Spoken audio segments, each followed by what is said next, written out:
एक गांव में एक गरीब किसान रहता था। वह बहुत ही ईमानदार और मेहनती आदमी था।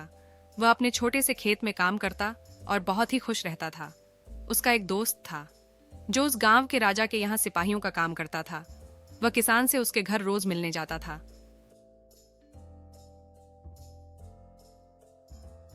एक बार राजा ने अपने दरबार में एक ऐलान किया कि उसके बगीचे में काम करने वाला एक अच्छा सा कारीगर चाहिए जो उसके बगीचे के पेड़ पौधों और फूलों का ध्यान रख सके। राजा का यह ऐलान सुनकर किसान के दोस्त सिपाही ने सोचा कि यही मौका है कि किसान से मित्रता निभाने की। मैं उसे यहाँ बगीचे में काम पर लगवा दूंगा, उसका वह मेरा साथ भी रहेगा एवं किसान का भला भी हो जाएगा। यह सोचकर उसने राजा से कहा कि महाराज, मैं आपके लिए एक ऐसे आदमी को लेकर आऊंगा जो यह काम अच्छे से कर लेगा। सभी राजा ने उस सिपाही को आदेश दिया कि जाओ, कल से ही बगीचे में काम करने के लिए कह दो। उसी वक्त वह सिपाही अपने दोस्त किसान के पास पहुंच गया और उसने किसान को बगीचे के काम की सारी बात बता दी और किसान ने भी काम करने के लिए खुशी खुशी हाँ कर दिया।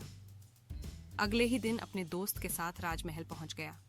सिपाही उसे राजा के सामने लेकर गया और राजा ने उस किसान को बगीचे की पूरी देखभाल का काम सौंप दिया।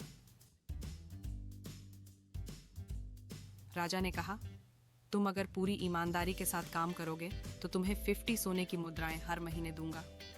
किसान खुशी खुशी बगीचे में काम करने के लिए हाँ कर देता है। किसान बगीचे में बहुत दिल लगाकर काम करता था। कुछ दिन बीत गए। किसान ने बगीचे को बहुत सुंदर व हरा भरा बना दिया। राजा को उसका काम बहुत पसंद आया।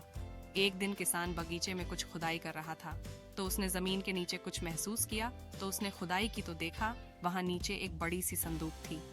किसान ने वह संदूक बाहर निकाला और खोला तो क्या देखा, वह सोने और चांदी से भरी हुई थी। यह देखकर किसान बहुत खुश हुआ और अपनी ईमानदारी दिखाते हुए राजा के पास पहुंचा। राजा किसान की ईमानदारी देखकर बहुत खुश हुआ और उसके साथ वहां गया जहां किसान ने खजाना निकाला था। राजा ने देखा तो कहा, यह खजाना तो हमारे पुरखों का है। खजाना देख राजा बहुत ही खुश हो जाता है। राजा अगले दिन किसान को पूछता है, तुम्हें क्या इनाम चाहिए? किसान बोला, मालिक, मुझे कुछ नहीं चाहिए, मेरे पास जो भी है मैं उसी में खुश हूँ। राजा उसकी इतनी अच्छी बात सुनकर और खुश हो गया और उसने किसान को अपना मंत्री बनाने का फैसला किया। किसान ने राजा की बात मान ली और मंत्री बन गया।